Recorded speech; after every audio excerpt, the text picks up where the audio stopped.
Napoli fans around the world, welcome to Napoli Talk. Napoli have beaten Torino 2-0 away from home, and for the first time since November, Napoli are back in the top four of the Serie A. It's an intense race. Juventus tied on points with Napoli, slightly below us because of goal difference, are in fifth place. Napoli in fourth, 66 points as well.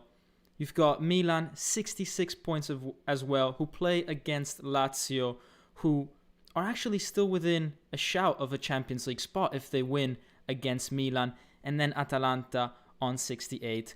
We'll have a look at the head-to-head, what games are left. But in the meantime, in the current moment, we are in the top four if things were to end as they are right now. Now, there's a lot of different combinations, a lot of games still to go.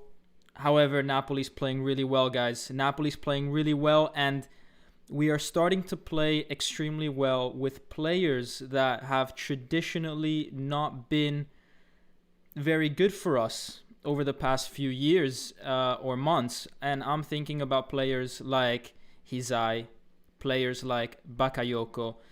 These are players that are starting to get into a really good form. And if your worst players get into the form of these guys, then you have a chance. You have a chance to do extremely well in every single game.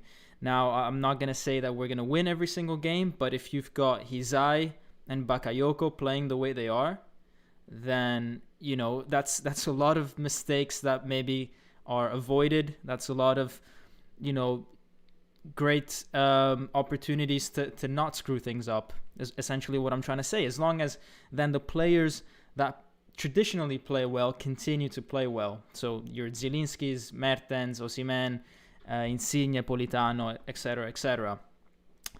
So let's see what you guys are saying. A lot of you are joining the chat, guys. Make sure you are smashing that like button because Napoli have won, because you want to show your support to the channel, and because one like and 1 sub equals 1 cent to the Fondazione Cannavaro and Ferrara to help children in Naples. So make sure you're smashing that like button while you're commenting. Let's see, we've got an Inter fan in the house, Gerald Hualpa, saying, if Milan drop points today, Napoli should be able to make the Champions League, sacrificing Milan or Juve and maybe both if Lazio take advantage of the little life they have. Yes, they have left. That's actually a really good point. As in, we keep talking about potentially Juventus or Milan dropping out of that top four, but I've actually not considered the possibility that they could both miss out. I mean, that would be crazy considering Milan's first 6 months of the season, and obviously considering Juventus being the reigning champions. If both don't make it, that's actually kind of crazy. EJ Wise is saying, our attacking players look so slow today for some reason, though. Either that or the Torino defenders are rapid. I'm not sure I agree with that necessarily. I thought we were quite quick, but the Torino players are quick as well. But I didn't think we were slow. Daniel Bowen is saying, satisfied with the result, but would have liked to have a step on your throat mentality much more in the second half. Ooh, that's not a great expression, man. Yeah, I don't know if I like that expression. But I see what you're trying to say. You're trying to say that obviously we should have gone there and gotten a third or fourth or fifth goal. But to be honest, I thought we had that approach. I thought even with the substitutes that came on, you know, your Mertens, your Politanos, your Lozano's, they came on and they tried to get things going. I mean, even Elmas, who came on in the 85th minute, had a really good chance towards the end. So I didn't think, you know, maybe we were wasteful, but I don't think the intensity was not there anymore after a certain point. So actually, I think the approach was good. So I'll have to disagree with you on that one. FK Asia Samyas is saying, trying to explain the current Serie A table standing to my girlfriend. Wish me luck. Oh man, you have a better chance of trying to explain, the offside rule, or yeah, it's tough. So we'll actually get to that point later. We're gonna analyze the standings. We're gonna see what happens when two teams are tied on points. What happens when three teams are tied on points? All that sort of stuff. So, we're gonna go into all those details. It's complicated. It's different from league to league, competition to competition. In the Serie A, they've got their own sets of rules, and we'll take a look at that. Lazio scored, guys. Lazio scored 1-0. Thank you guys for putting that in the comments. Let's go. Lazio scored. Yes. Who said Mondays are bad, guys? I'm personally having a great Monday. So, guys, make sure if you like Lazio scoring that goal, if you want Milan to lose today against Lazio, smash that like button right now. That's a good luck charm. EJ Wise, I'm so glad I have the stream and Napoli to cheer me up right now. Going through so much right now, boys. Never knew Bakayoko would be the one who would pick me up. Hey, man, everyone, is going through a really tough time, some more than others, but I'm here for you. Honestly, this channel, I've had it for 10 months now, so obviously I've gone through ups and downs, and this channel's helped out a lot. So I feel what what you're going through, man.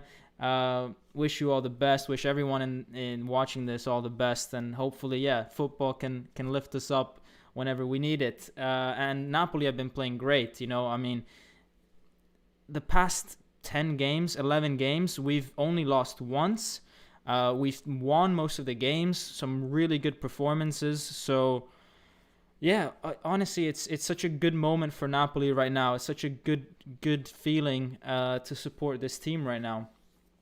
ID Beats is saying, the only thing, my complaint is that we didn't score more than 5. We could have had European record for 5+ goal. I absolutely don't have any right to complain about a performance like that. Yeah, so Bayern Munich is, I think, the only team that has scored so many, more goal. They're the team that have scored the most goals in the league. I think it's 78 maybe, or 79, something like that. And they've also the team that have scored more times 4+ goals, I think. So we could have definitely today against Torino done something about that. Try to get closer to that record. But honestly, guys, that's when you're talking about things like this, that it was a great game, and so I'm just thankful. That we're talking about it could have been 4 or 5, and we're not talking about it could have been 3 points, because that's the most important thing right now. Shmuel M, I want to see Elmas play more in the place Bakayoko was today. He has talent, and I want him to show it more. Elmas is super talented, guys. Super young still. Super talented.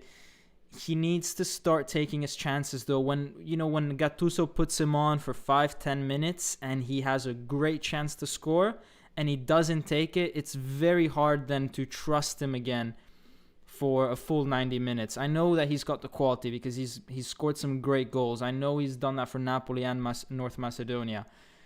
But I think it's very hard to take the place of some of the midfielders right now. And he's just got to play the part where, he's a young guy, and when he comes on, he has to prove it at 100%, needs to make it difficult for Gattuso to not play him. Every young player goes through that, and it's about being super good in those 10-15 minutes that you are playing. If he can do that consistently, then I'm sure Gattuso will play him more from the start. Dem and Bakayoko duo adds muscle to the midfield, but extra effort requires from Zielinski, Mertens. Our midfield today was dominant. It was great. A lot of covering, but also a lot of quality, guys. We're getting to a point in the season where I think now the players are getting a full week to prepare for the games, and you can really see that. You can really see some of the link-up play, and we'll go and analyze that in just a few moments before we get to the player ratings that I know you guys are waiting for. I know you guys want to see what ratings I gave. Anthony Navarro, I'm tired of Elmas being subbed so late. I need him in earlier. We're wasting his potential when he should be on earlier. That's something I do agree with you on. Whilst I agree, whilst I defend Gattuso that Elmas isn't starting at the moment, I do want him. I do want him to play maybe 20, 25, 30 minutes rather than just the last 10. But I just have a feeling right now that Elmas is a bit light, if that makes sense. He's not got the muscle, he's not got the physical presence that I think older players like Bakayoko, even Fabian got a lot of muscle this year, them have. So I think right now the priority is making sure that we don't concede many goals, because in attack, actually, when you've got players like Osimhen, Mertens, Zielinski, Insigne, Politano, Lozano, when you've got players like that in attack, you don't also need Elmas. So actually what we need in the midfield right now is a bit more covering, a bit more just making sure we don't concede, and that's why I think Elmas isn't playing as much. And that's something he needs to work on over the summer, put on some weight, hit the gym, and I think that's the next step for Elmas, because technically he's probably one of the best in the team, top 5 for sure. So he's got nothing to improve technically, a bit tactically, and a bit, just hitting the gym a bit more. Let's see. EJ Wise saying, I think Chofi scored a hat-trick for the youth team recently. I think he posted something on his Insta. Bring the boy in at some point. Again, Chofi, I think he should have started at one point in the season when we were literally without any strikers. I think at the moment, guys, we've got plenty of options in attack that even established players like Petagna are not finding the space right now. Gerard Hawolpa saying, Lazio with that high-ass line, no wonder they conceded 5 goals against Napoli. I'm surprised, actually, now that you mention it, I'm surprised at how much of a high line Torino played with against Napoli, considering that we were playing with Osimhen and Politano that were extremely fast, extremely dangerous. All right, guys, now I think it's time to move on to just analyzing a bit the games, reliving some of the key moments before we go on to the player ratings. I know you guys are dying to see. So let's have a look at what happened here. What actually happened? So you've got Bakayoko being caged in as if he was prime Iniesta. All right, this brings me back to prime Iniesta days. 3 Torino players around Bakayoko. They have no chance against him. He was in fine form today. Prime Iniesta right here. Gets past them. Makes not even a yard, 2 yards of space for himself. And then he out of nowhere, fires the ball into the back of the net and finds a really good finish to put Napoli 1-0 up on the 11th minute. And then 3 minutes later, a goal that Osimhen makes for himself. He recovers a loose ball in the middle of the park, runs straight towards goal, doesn't look back. But as someone said in the comments earlier, I mean, these Torino defenders are quick, because they actually, one of them actually catches up to Osimhen, and Osimhen here, Osimhen, I think, here tries the wrong thing. Osimhen tries to dribble past this defender. He tries the nutmeg, whereas I think he should have just taken a shot with his left foot. It's something that I haven't actually seen Osimhen do very much. I haven't seen him use his weak foot. That could be a liability for him, for his career, for his development. I think in this particular case, he was always going to slow down and try to control the ball back onto his right foot. Sometimes it works out to you, like it did today, because today he didn't get the meg that he wanted, but it hit the defender's foot. It then bounced back onto Osimhen's foot, and it rolled past Sirigu. And yeah, it was lucky. It worked out, but I think a great striker needs to be able to not slow down and use his left foot at full speed. Let's see what you guys are saying in the chat about this. So, Dom, I think you're being a little tough on Elmas. He deserves more time for sure. Maybe I am. I just have such high expectations for Elmas that I put a very high bar for him to play at. I never thought he would score from that position. Prime Bacca over Prime Iniesta, Xavi and Pirlo, says Lorenzo Moore. Anthony Navarro is saying, I think Insigne was just selfish in front of net. Otherwise, he was fine. He made runs and was excellent getting back on the ball. I think we're being a little too hasty on him. Let's see. Bakayoko has a song. Iniesta doesn't. That says it all, says Lorenzo Moore. Guys, yeah, for anyone that's maybe new to the channel, I made a song about Bakayoko.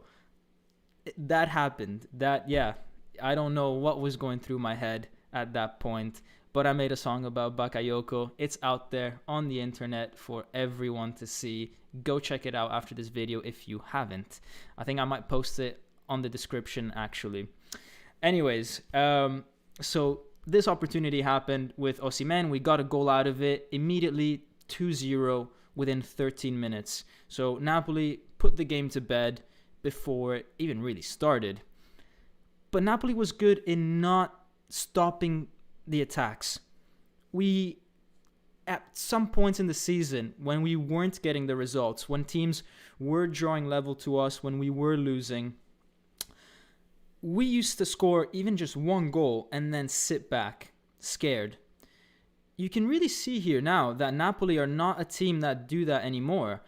In this little screenshot here, you can see that actually the whole team, when Politano has the ball, the whole team's going forward. You've got, for some reason, Insigne and Di Lorenzo had switched sides at this point, but you've got 2-0 up, you've got all the midfielders forward, you've got Insigne forward, and actually the ball goes back to Insigne, and Giovanni Di Lorenzo is all the way on the other side making a run into space. Now, he actually gets the ball here. It was a brilliant pass by Insigne. Insigne was inspired today. A brilliant pass by Insigne. Di Lorenzo tries to pull it back for Osimhen at this point, but the Torino defender Nkulu is really good in intercepting that pass and putting it into a corner. But, the whole Insigne to Di Lorenzo, when you're 2-0 up, that is prime Bayern Munich. That is prime Liverpool from last year. That is prime, Barcelona from a few years back, where you had Dani Alves and Jordi Alba. These are things that top teams do. When they're 2-0 up, they still bring the fullbacks forward. Now, some might say that's a little risky. That's where having players like Bakayoko and Koulibaly, players with muscle, on form at the back, really help. And actually, we didn't suffer too much any of Torino's counterattacks. But the whole fact that we had our left back and right back both in really good positions was great to see by Napoli. Someone in the chat, let's see what someone in the chat is saying. Let's see. ID Beats is saying, I think he has been in the form of his life against Inter, Lazio, Juve, you name it. He shows up in the big games, but he doesn't score versus Torino with plenty of chances, which is frustrating. I think talking about Politano, today was frustrating for Politano. Anthony Giampaolo is saying, song is a banger, guys. I can't judge my own song, but I was disappointed not to get a Grammy for it, I thought as a minimum, guys. Forza Lazio for the night, so Napoli stay in third, says Lorenzo Moore. That would be amazing if Lazio get points against Milan. Even a draw would be great, but they're leading right now. So guys, keep me posted in the chat how that goes. Francesc 1934, after that goal, the game was boring. There was some good situations, like Politano shots and Zielinski as he hit the post, but all in all, I would never watch that match again. Yeah, guys, it wasn't the most inspiring game at that point, but I don't mind that. I want to win. I want to be relaxed. I don't want heart attacks. I am so done of games that are thrilling until the very last minute, guys. Napoli have a history of not closing games and keeping us on the edge of our seats for so long. We've lived enough games like that, even this season. I think actually if for the next 6 games we can close them off 2-3-0 within 10 minutes, I'll be fine with that. 100% fine with that. And as Anthony is saying, the rain was starting to become a problem. The rain was heavy, falling down on the pitch. It was making it very difficult for everyone. And that definitely has an impact on the quality of the football that you see. But moving on, I mean, Torino did have chances. Not great chances, but not only did Meret have to do a great save on Ansaldi at one point, but we risked compromising and jeopardizing our own game with Di Lorenzo about to pull off a crazy own goal, and then Osimhen being so alert and going back on the line, clearing that, it begs the question, the other guy who was supposed to be on the line, what was he doing? He was nowhere near the ball. But thank God that Osimhen cleared it, kept the score at 2-0. ID Beats was talking about Insigne, by the way. My bad. The question, how did my boy Lozano play? We'll get to the player ratings. We'll get to that. Now, an interesting thing that I saw today was we were very attacking. As I said before, Hizai, Di Lorenzo pushed up a lot. What was very interesting in the first half was also Politano's position. He stayed up very high almost all the time. And I think partly that was something that Gattuso told him to do. But then part of the reason why he was subbed off so early in the second half was that I don't think Gattuso appreciated that anymore in the second half. I think Gattuso in the second half wanted a bit more cover. But Politano, he was always on that flank, and every time that Napoli had a counterattack, through Zielinski, through at sometimes Insigne, the ball would always end up to Politano, and he was quite wasteful, to be honest, with the chances that he did have. And you can really see how far up in attack Politano was, because there was some occasions where we were trying to play from the back, and actually Di Lorenzo didn't have any support. You can see the whole touchline here being completely free. There's no support for Di Lorenzo. Now, is that something that Gattuso in the first half wanted? Is that something that it was Politano's choice? I'm not sure. I think it was actually not a bad tactic, as long as centrally the midfielders were providing enough support, having Politano so high up. Against a better team, that's maybe a bit risky. Against Torino, maybe you can do that. But in the second half, I don't think Gattuso liked that, and that's one of the reasons why I think Politano was taken off. Guys, remember to smash that like button, smash it, subscribe if you haven't already, if you like these little insights into the Napoli games, and if you like the chat and just everything that this channel kind of provides. Let's see. ID Beats is saying Elmas is not getting playing time, and you want to add Cioffi, who got relegated from Primavera last season. That's a good point, man. I mean, if players like Elmas, who are national team players, are struggling to get game time, then Cioffi, I don't think is even a question right now. I think Cioffi was an opportunity a few months back when we had an injury crisis, but right now it's it's not needed anymore, essentially. If we are winning though 3-4-0, then yeah, sure, bring him on. Right, now in terms of, as I said, midfielders being in the right position, helping Napoli build up from the back, and being so forward thinking, I really liked how Demme and Bakayoko played today. They were finding the right triangles with players like Insigne, for example. Insigne, the difference between him and Politano is that I think Insigne helped out build the play much more than Politano did in our own half. And you can see here, he's all the way back, putting himself in a very available position, receives the ball from Bakayoko, sends it to Demme, who is working to get into the right position. so many times, guys, when Napoli was drawing games, losing games, you see the current distance that Demme and Insigne have, that would be the distance that they would keep and just expect a ball to be played. But there's a big difference actually between a precise ball that is, 5 meters or 10 feet and a precise ball that is 13 meters or 15 feet. That extra 5 feet or 2-3 meters is sometimes the difference between what is a very accurate pass and what is instead a pass where the defenders have enough time to intercept it. So Demme is really good in closing that space, getting close to Insigne, and also the position that he then occupies makes it easy for Bakayoko to liberate himself from Rincon, because now Rincon feels like he's close enough to Demme to put pressure on him, turns his back on Bakayoko. Bakayoko is now a free man in the middle, but that's because Demme got closer to Bakayoko. Bakayoko then is freed up, Demme can pass the ball to him, Bakayoko sends it to Di Lorenzo, and Di Lorenzo immediately makes a vertical pass towards Zielinski.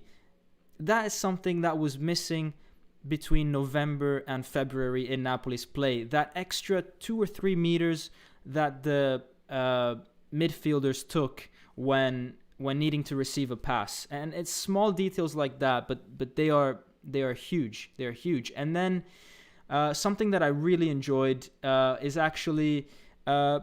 Osimhen today was fantastic. I thought that his movement off the ball was excellent. You can see here Demme driving through the midfield, and a lot of players, let's say Petagna for example, they would be stationary at that point. They would just receive the ball with their back towards goal. Osimhen, he is super good in turning around, going in and finding the space, and Demme is able to pick him out. And look how much space he built between himself and the defender. There's so much space for him to take a shot because of the movement that he did and basically playing to his strength. Demme could play the ball in behind the defenders towards the goal, and it's about playing towards your strength. And then he was a bit wasteful. However, he had 2 or 3 opportunities like this that hits the goalkeeper straight. Fabrizio saying big match for us. Yeah, it was huge, big win. Big man Dylan is saying he can't prove himself if he's not playing in the first team, talking about Elmas. The last 2 matches, Insigne played a lot deeper, Politano a lot more forward. In relation, Insigne and Di Lorenzo switch flanks. Maybe it's new tactics. Yeah, a lot of interesting things that happened. I think we are trying to find a compromise of, okay, we can't have both of them playing back. We can't have both of them forward. Which one is better at building the play? Probably Insigne. Politano is faster, so keep him on the front to exploit his speed and counter opportunities. Also, Insigne is better passer of the ball if he wants to pick out a long pass for him. And I think, that works great, talking about Insigne and Politano's position. All right, so IDB is saying, has any player proved himself in 5 minutes? I don't know of any such player except maybe Muriel. Well, that's a fair point as well. I mean, I do think that he should come on earlier. I'm not saying that I appreciate Elmas on in the 85th minute. I do think he's not yet proven that he's a starter for Napoli. He needs 20, 25, 30 minutes, though, in different sets of games. But, he's definitely got a future. He's definitely got a future. In the meantime, though, going forward, Napoli really had no reason for Elmas in this game. We were creating so many chances. This is an opportunity where Insigne hit the post after a great run. Zielinski had hit the post in the first half. We didn't even cover that. And this is a great run by Elmas, actually, where he does get an opportunity in the last 5 minutes.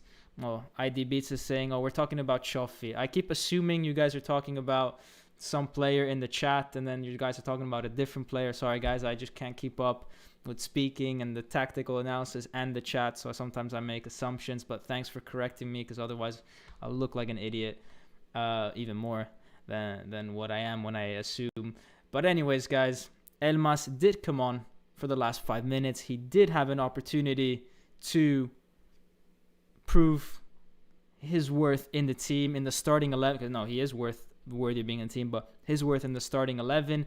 Great run, great pass by Hizai, but then squanders it. This is what I'm talking about a player that when he does get that chance, he needs to score. And guys, it's an accumulation, because against Sampdoria, he had a really good chance. Against Lazio, he had a really good chance. And, you just start to think, right, when is he going to, start taking those chances a bit more?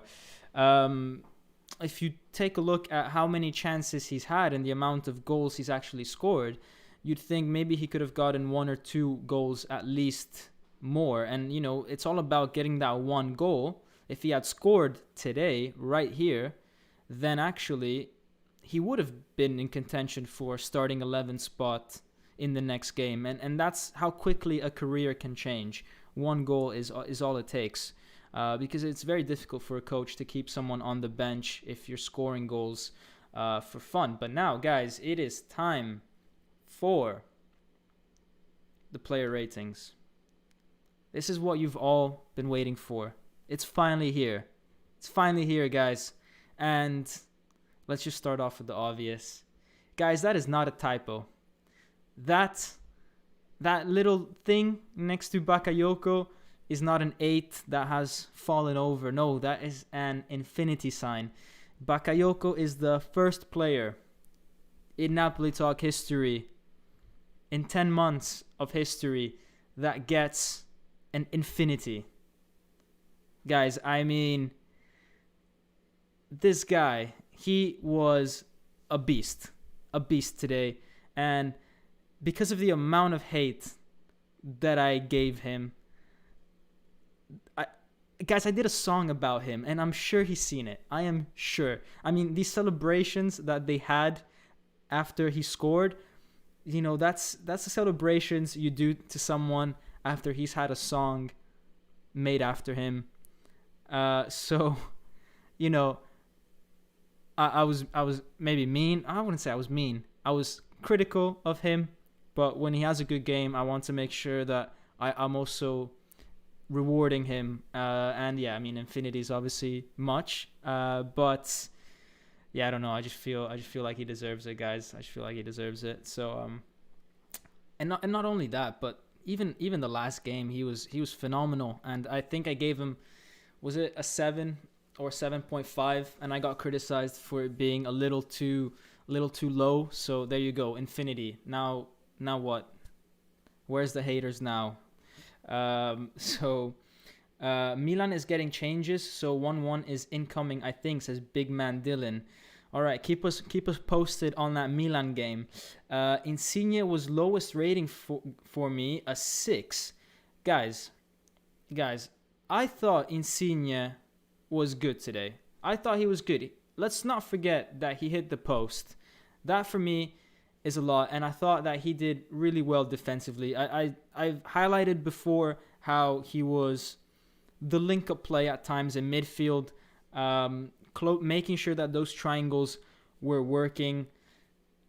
Maybe I exaggerated with the 7.5, but honestly, I don't know. I saw a good game from Insigne. I don't know. Let me know if I'm wrong. Let me know if I screwed that up massively. But I think some of the other ratings are fair. Hizai had a brilliant game. He made an assist for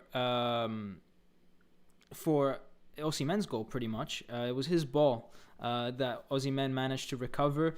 But other than that, we saw that in the last 2 minutes of the stream, where he made that brilliant pass with his left foot to Elmas. Great vision, and defensively he was solid. That double header with 10 minutes to go in the game was great. So Hizai was on it today. I thought Osimhen was really good. Great movement. However, wasteful. He had maybe 4 or 5 chances, and he only took one of them with a goal. And to be honest, it was a pretty lucky goal. So, yeah. Zielinski, magical, and Mertens came on for him in the second half and didn't have the best of games. Tried a few different things, didn't quite work out for him. I could really tell the difference between Zielinski and Mertens today, which, yeah. Politano, 6.5. I thought he was wasteful. Had a lot of opportunities, but overall, still, it's good scores. 6.5 is not bad. It's still above an average game. And then the defense was really good. Rahmani coming in from Manolas was great. He's really building his confidence. I think against teams like Torino, Sampdoria, these kind of levels, these are good games for him. I think when we get to very big games, then a player's self-confidence and a player's history of playing in big games plays a crucial part in how that game is being played by that player. So, for example, Manolas has history of performing well in big games, so I would always pick Manolas in a big game. But if we're playing against Torino, Sampdoria, Verona, all these type of teams, then Rahmani is more than capable of having good games because he is a good Serie A defender. Would I play him in the Champions League? Probably not. Not yet, at least. Maybe next year when he becomes a regular starter, maybe, if that's the plan. I'm not sure.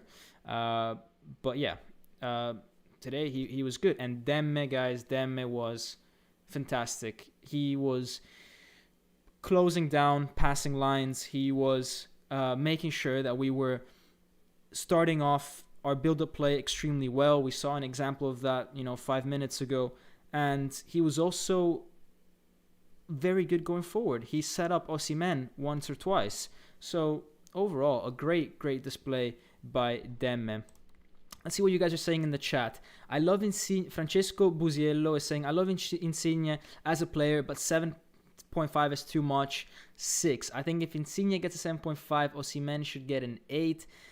So yeah, a lot of people disagreeing with that 7.5, guys. That was maybe too much. I think 7.5 is much. I think a 7. I did enjoy him more than Politano, who I think deserved at least a 6.5. So I think maybe a 7. But as Cleto is saying, you two are crazy. Well, I won't say they're crazy, but, Insigne isn't Messi. He can't score or assist every game. What's wrong with y'all? Cleto, yeah, I mean, I fully agree with Cleto, as in Insigne not getting an assist, not getting a goal. It can happen, it can happen. And when we don't expect that every single time, I think today he was unlucky not to score. I thought, guys, he hit the post. If the shot was 2 inches a bit different, he would have scored, and you guys would have said 7.5 is fine. I mean, we're talking about 2 inches. So maybe 7.5 is much. Maybe it should be a 7 because the ball didn't go in, and football is all about the details. But to say 6 is too much. I mean, I don't know. 6 is a bit much, guys. 6 is a bit much. ID Beats saying a hard 5. Man, y'all are too much.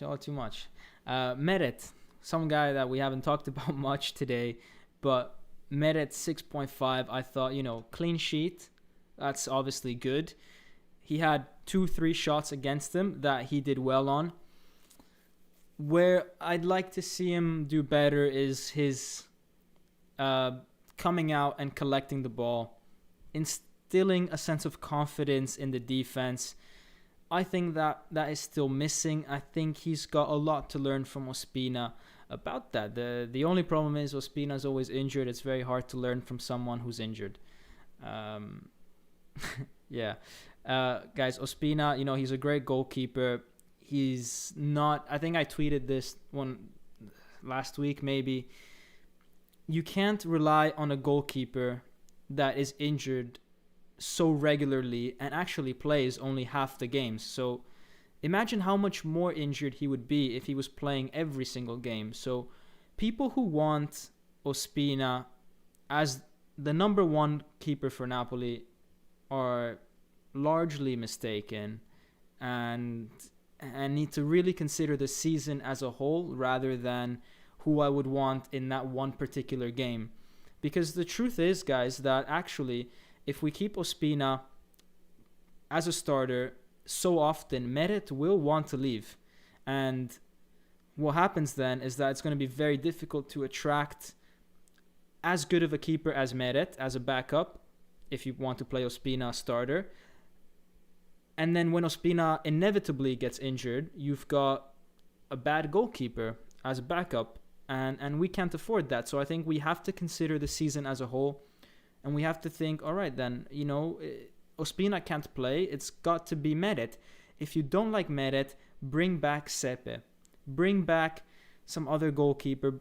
Bring in another goalkeeper. But honestly, between Meret and anybody else, I would always go for Meret. Because if you want someone better than Meret, then you have to start looking at your Keylor Navas, Courtois, Donnarumma, and honestly, guys, we don't have the capacity to attract that kind of goalkeeper. So we need to put all our eggs in one basket in this case, and that basket is Meret. So that's my mini rant about Meret. Let's see what you guys think. Just hopped on to see Bacca slapping a fat infinity on the table, says Matteo Casale. Yeah, it's a historic day in Napoli talk history, in Napoli's history, I would say, actually. This is a grand day. ID Beats is saying, Napoli talk, rumors of Rahmani being our new left back next season. Thoughts? Absolutely not. Yeah. But I wouldn't be surprised. It depends. Is Allegri going to come coach Napoli? Because if he is, then anyone can be left back. Fabian Ruiz. Osimhen. Gattuso might be left back. I don't know. Allegri could pick literally anyone to be left back. But I don't think Allegri is going to come to Napoli. No, but honestly, guys, left back is something that we need to work on because Hizai might not renew. And Mairui, he's inconsistent. And honestly, a team like Napoli deserves better. He had a really good few months last year, Mairui, actually, but just not consistent enough. Anthony Navarro keeping us updated with the Lazio-Milan game. Theo just had a chance and missed. That's what we want to hear, Anthony. Keep us posted. I mean, let's have a look at that Lazio-Milan game. I'm going to have a quick look at the stats of that game, guys, to keep you guys a bit in the loop. So we've got Lazio with 7 shots, Milan 8, 60% possession for Milan. And yeah, wow, it seems like Milan's playing and Lazio is just happy to sit back and counter. Let's see. Petagna didn't do anything today, says Cleto. He made one good pass to Lozano. And even then, I think maybe he was a little too late in making that pass. I think an NA would have been a fairer score, actually, than a 6. But, yeah, I don't know. Sometimes I feel generous like that. Let's see, guys. So let's go on to the game. Let's go on to this, and then we'll have a look at what's left for Napoli in terms of the remaining games. So just this one very quickly. Bakayoko on the score sheet, incredible. We have a 100% win rate when Bakayoko scores. Daniel Bowen, super chat. €5. Thank you so much, Daniel. Always so kind. Dom, can you go over how the table is right now compared to what it could be if both Milan and Napoli win out after Milan lose tonight? Daniel, I will do that in literally 2 minutes. Literally 2 minutes, man. Hold that thought. Hold that question for 2 minutes from now. All right. Just looking at the game, though, today. 25 shots, 7 on target, and the ones that weren't on target were actually, we had 2 posts. Elmas with a really good chance that just went fractionally wide. Politano as well. So, really good attacking display by Napoli. 4 offsides. You guys know I love a few offsides. 11 corners. A crazy amount of just attacking opportunities for Napoli, and just everything hits the sweet spot. 4 offsides is what I like to see. It means that we were trying to put Osimhen in the right conditions to score. Pass accuracy, 86%. That is perfect. That is the sweet spot of a quality team like Napoli trying to go forward. 2-0 to Lazio, guys. 2-0 to Lazio.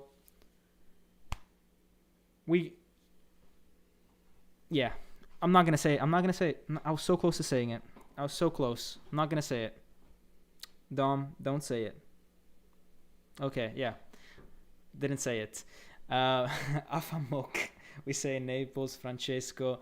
Yeah, that's the one thing I actually should say. Anyways, guys, so pass accuracy is what I like to see. Offsides is what I like to see. Amount of fouls is actually quite good. 15 fouls, 1 yellow card. That's quite good. We were aggressive, but not stupidly aggressive. Great number of shots. Honestly, guys, if I take a look at these stats, it's everything I want to see in a football game by Napoli. And now, as Daniel Bowen wanted me to do, here is a look at how the table is looking like and the games that we have to play. So obviously I could show you guys the table with the goals for and goals against, but that's just very complicated. I think this is much better, showing you guys actually how many points we're on right now, our most recent form, and also what games each team has left to play. So Milan right now are losing against Lazio. So that Milan-Lazio is going to be red.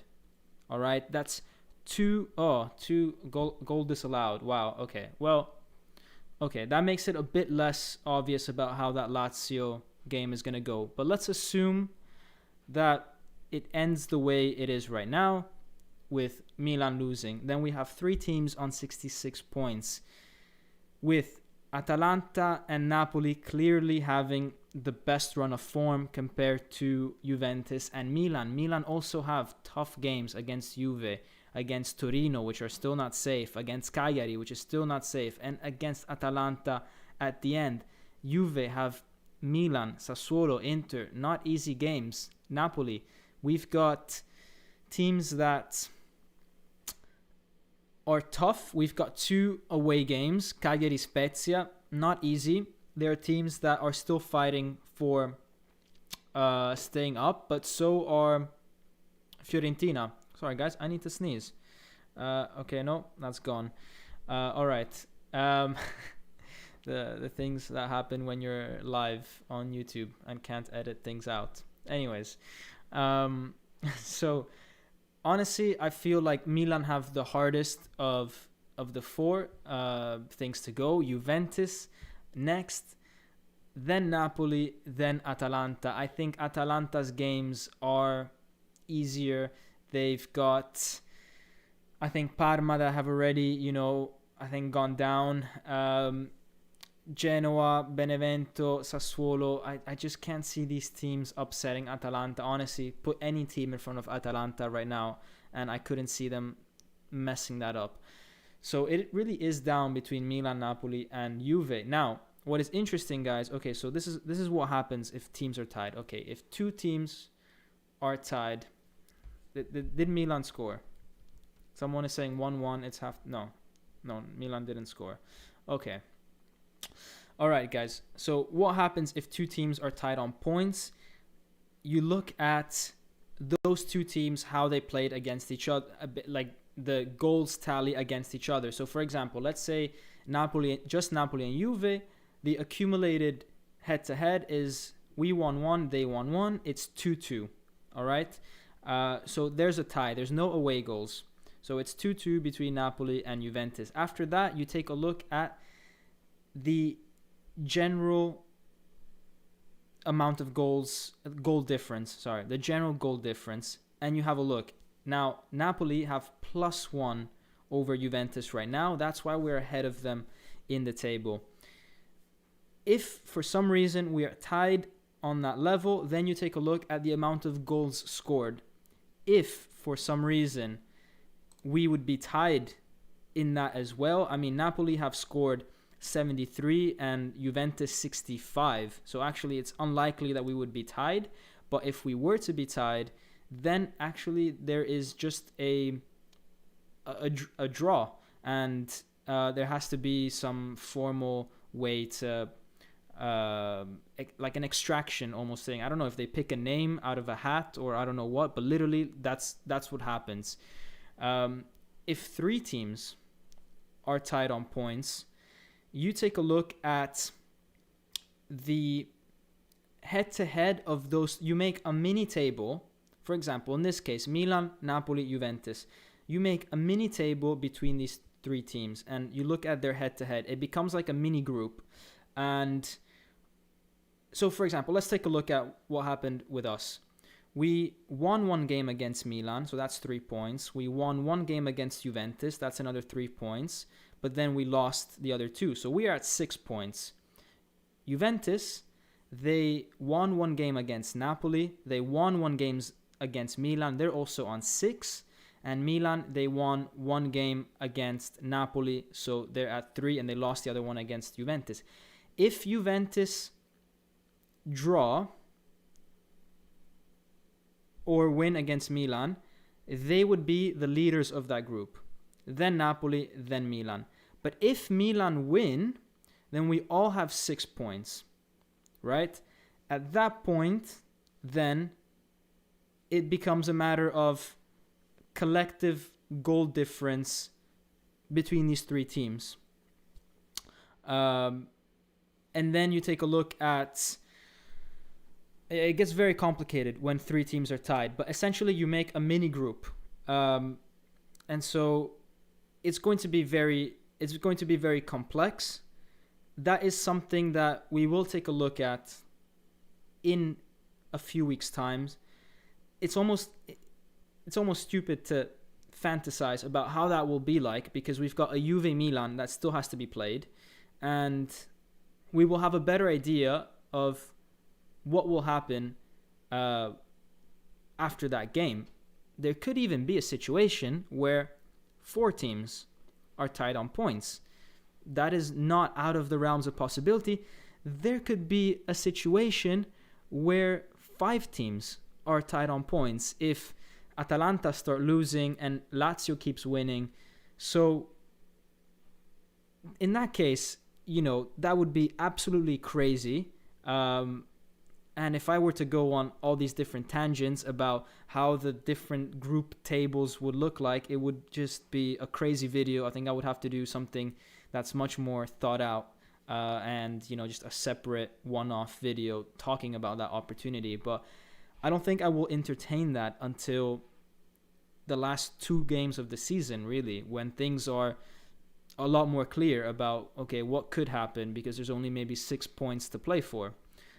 So, as Brody is saying, though, damn, that 3-1 loss against Milan could hurt us. Yeah, because when you start putting in, different teams together and you start taking, like, if it's Milan and Napoli tied on points, just us 2, Milan gets the upper hand because we won 1, they won 1, but they've got an extra goal on us in that head-to-head. So, yeah, it's complicated. It's not something that we should really be thinking about when you've got 5 games still to play and Lazio Milan with 45 minutes still to play.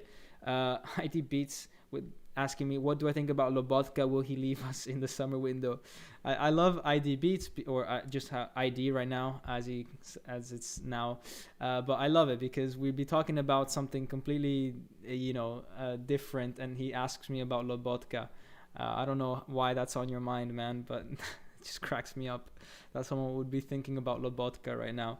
But what do I think of Lobotka? He's definitely leaving. I mean, he's had 0 opportunities for Napoli.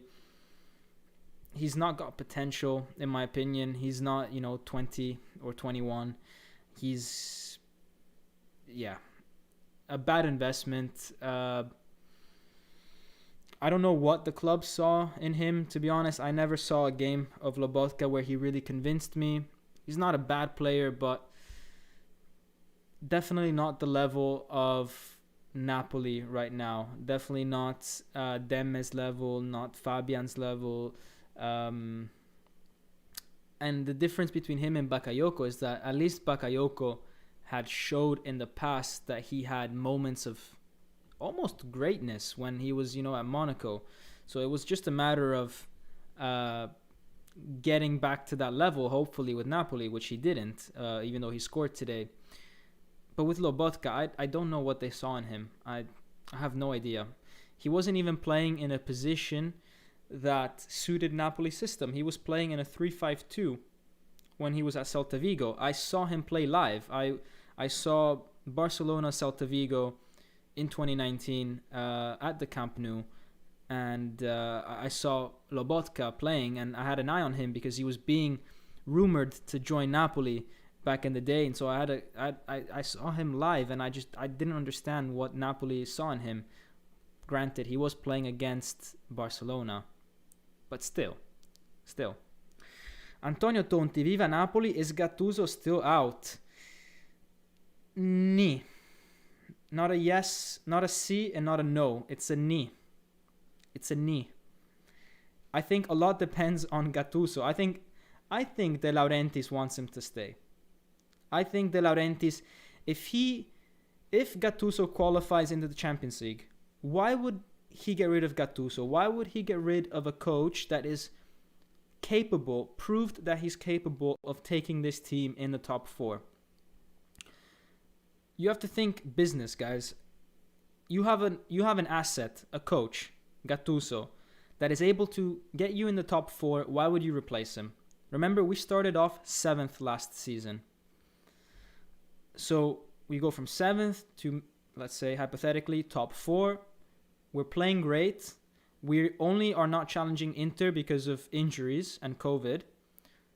So he is the coach that I think we should be building on. So from a De Laurentiis point of view, I would keep him. He's also not very expensive. His salary right now is 1.5 million, I think. If you get someone like Spalletti at Inter, he had 4 million. Allegri, you would need at least 8. If you go for someone not as high caliber, like a Juric or De Zerbi, you would have to pay them as much as Gattuso without the certainty that they can get you a top 4. So from a business point of view, it doesn't make sense for De Laurentiis not to want to renew Gattuso. Then it's a matter of Gattuso. Does he think that he's done as much as possible with Napoli? I don't think so. I think he knows he could challenge for the title with Napoli. And, however, does he think his relationship with De Laurentiis is broken? That's Gattuso. You have, guys, for anyone who doesn't know, Gattuso's from Calabria, and I had this conversation with my grandpa, and what we were saying is that people from Calabria are very much proud. They're proud people, and De Laurentiis, having publicly almost admitted that he was phoning up different managers, he was taking a look around, that hurt. That must have hurt Gattuso's pride. So maybe he will feel that he needs to go because something hurt. That thing hurt his pride, and that for him could be the most important thing. He can accept anything, but not someone hurting his pride, his ego. So yeah, it's a matter of Gattuso. Can he be the bigger man? Can he forgive De Laurentiis? I'm not sure. Only he knows. I think for me, it's a very personal Gattuso decision. And remember, guys, at one point, the offer was on the table. back in October, the offer was on the table. Gattuso didn't sign. Gattuso wanted certain guarantees maybe in the market, he wanted to understand the situation with Giuntoli. Is Giuntoli leaving? Is Giuntoli staying? Giuntoli is the sporting director, for anyone that doesn't know. There's a lot of things that Gattuso needs to decide. I think Napoli wants him to renew, for sure. If they're not renewing him, it's because Gattuso didn't want to. That's my opinion. I don't know what you guys think. Dom, do you maybe know if fans are allowed one game or two this season in Serie A? No, not that I'm aware of. No. Gattuso has changed my mind, is saying ID Beats. He still is prone to a silly fault or two. It can be criticized for rotation, but he has been getting tactics spot on. Yeah, Gattuso has been hit and miss in recent. Let me go on to this view. Gattuso has been hit or miss at times. There's been definitely some games that he's maybe not done great for us. You could maybe criticize him, for example, against Inter, were we too defensive? I think no. I think that was... Guys, if we lost to Lazio, or we lost to Torino, or we drew against Lazio and Torino, that point against Inter would have been bad. But because we won against Lazio and Torino, that point is good. It's all about perspective. You guys get what I mean? I mean, if we had drawn against Lazio, maybe the draw against Inter, we could have said, oh, but we could have won against Inter. But because we actually won the other two games, we're not really thinking about that anymore. And so he was right in not being too risky. So in that case, I think maybe he got it right. There's been other games where maybe he could have done things differently. There were times when he could have played La Primavera. There were times where he didn't need to risk Osimhen or Mertens, and it just didn't really make sense that Fabian was not getting rested. It didn't make sense playing Bakayoko instead of Demme for many months at the start of the season. But now things are going better. And Scoundrel Pilled is saying, not talking to the media seems like a good idea if you want to heal a relationship. That's true. Ever since he's not been talking to the media, things have been going better. He's not had to face uncomfortable questions. He's not had to justify bad results. And it just allowed him to... It took some stress out of him. Maybe at the time we thought, oh, that's a bad call, taking away his right to express himself. And for us, we like to know what the manager thinks. But actually, it was a good call. It took away a lot of pressure from him. And as Scoundrel said, not talking is sometimes the way to heal a relationship. And, probably not just when it comes to football. Sometimes people just need to